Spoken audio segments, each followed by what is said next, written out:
CST, un artiste qui a su chanter l'amour comme personne. Interprète, tout au long de sa carrière, de nombreuses chansons magnifiques et légendaires, d'aventure en aventure. Femme, femme, femme, je suis malade.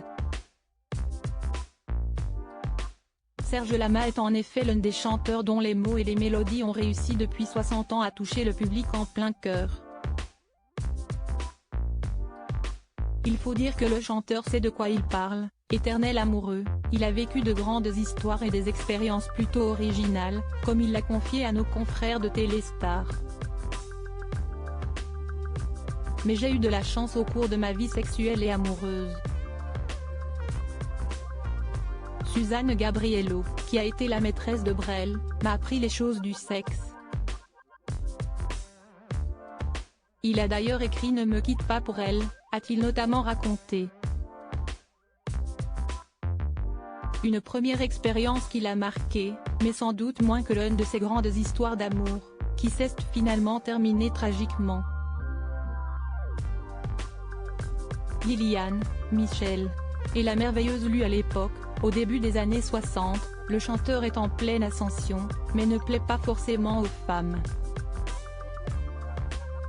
J'ai voulu courir les routes et aimer les femmes. J'avais besoin de cet amour des femmes comme de la scène, explique-t-il dans la même interview. Mais alors qu'il commence à se faire un nom dans la musique en chantant dans un cabaret parisien, il rencontre Barbara dans un cabaret parisien. Et tombe fou amoureux de la pianiste de la chanteuse, Liliane Benelli, avec qui il débute une histoire d'amour. Quelques mois plus tard, le couple part en tournée avec Jean-Claude Grenassia, le régisseur et frère d'Enrico Macias. Alors qu'ils roulent sur une route de campagne, leur voiture s'écrase contre un arbre. Serge Lama en sera le seul rescapé, mais Sen sortira gravement blessé, et souffre encore aujourd'hui de ce choc physique et psychologique. Un drame sur lequel il s'est également confié.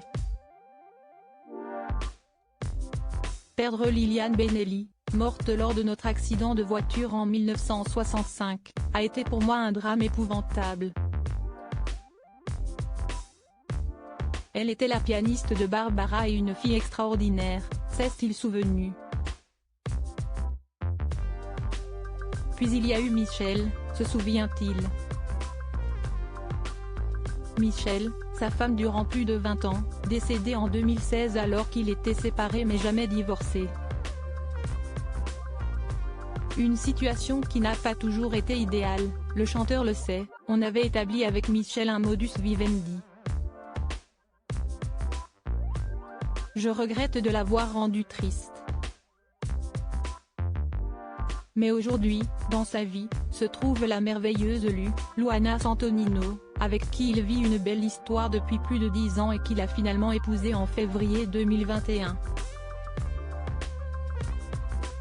Et avec qui il semble plus heureux que jamais.